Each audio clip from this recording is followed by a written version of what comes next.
Question from a student of mine, Rithwik. Thank you for the question. He sent me a diagram of the caged G shape, and he said, I assume it's in 5th position C chord, which would be this right here. And it shows this fingering, which it says 4, 3, 1, 1, 1, 3, 4. And he was asking how to play that because you couldn't play that as a chord because you don't have 2 4th fingers. You wouldn't be able to do one here and one here. So the way we would play that is as an arpeggio. And he knows about the caged system. He's already learned that.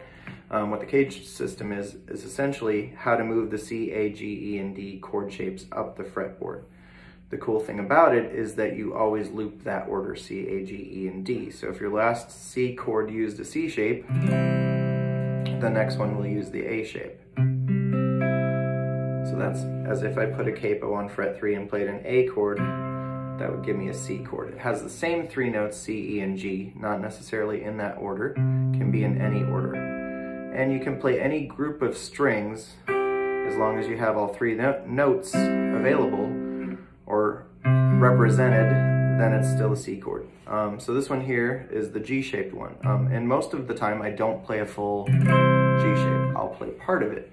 So he was partly asking me, how do we know which part we want to play? And the answer to that is a little bit complicated because it depends on the context of what we're using it for. Is it part of a rhythm part or part of a lead part? So we'll talk about that in a minute as well. This is the E-shaped C chord. I'm gonna just go through the 5 shapes real quick. So we have the C shape, the A shape, the G shape, or you could play it here, the E shape, and then the D shape, which we could also do other voicings of that as well, or we could even get lower notes in that. I most of the time just play it that way, like a regular campfire D chord moved way up to frets 12 and 13. And then we're back to the C shape again. So once we've gone through all 5 shapes, we start over again. Then the A shape.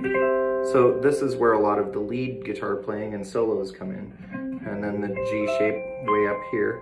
And you could even do another E shape on the highest if you have 22 frets. All right, so the context. If we're playing a rhythm thing,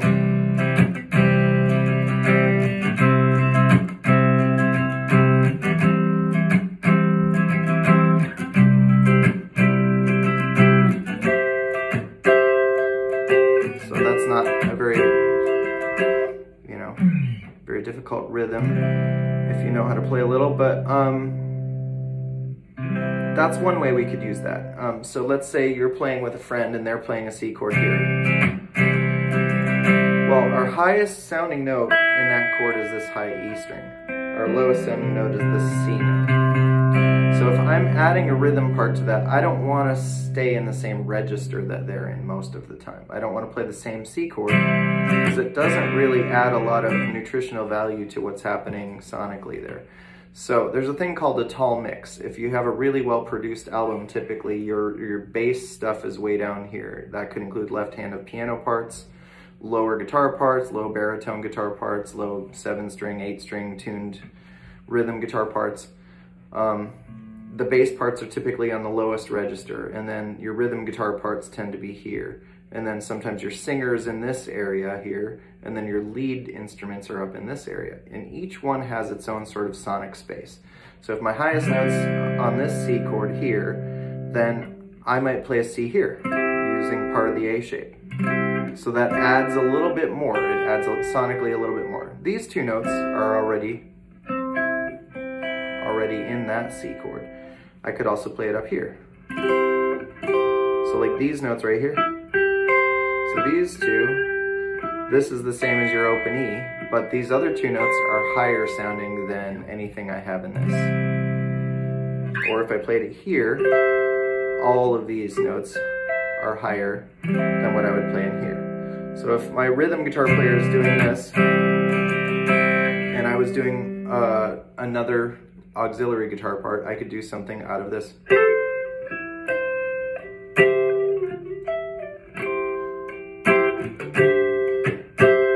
And that would add a little bit to what's happening musically in there.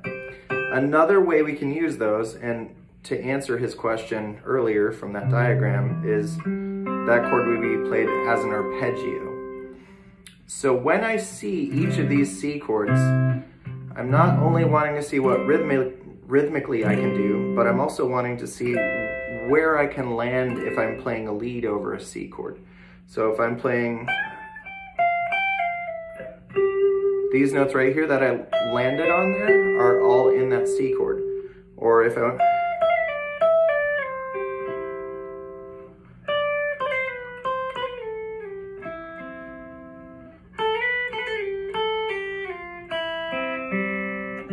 So each time I landed on a C chord and I sort of outlined that chord as well. So as you can see these shapes, as you can visualize those shapes, you're able to play over the entire guitar much better, and you're able to land on notes that sound good with that chord, whichever chord you're playing over. So that is a little bit of a glimpse as to how to use the CAGED system in the context of a real song. The other thing that I would say is to take a common chord progression like a pop chord progression and play that 5 ways. C, G, A minor, F. And then up here, C, G, A minor, F. Up here in 8th position based on my E shape.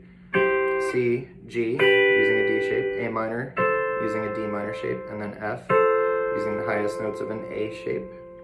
And then up here, C using a D shape, G using an A shape, A minor, using an A minor shape in 12th position, and then F, using a normal F, the highest notes of that, which we could also call the E shape. If I take the F chord down a half step, just move all these fingers over 1 fret, that's an E chord.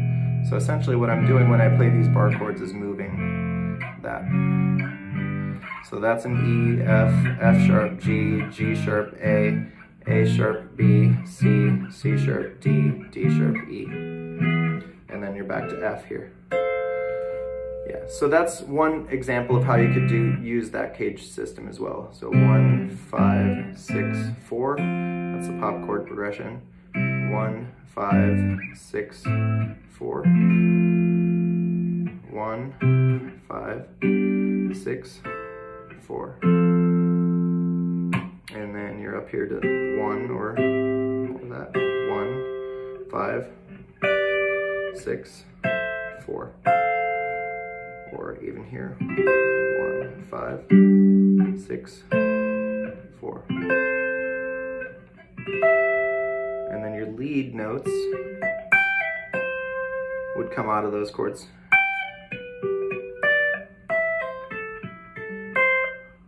And then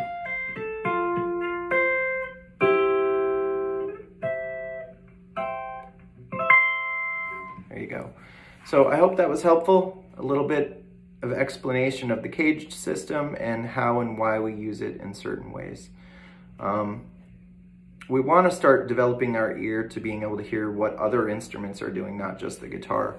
And to play better, we want to be able to fit with what else is happening in the music.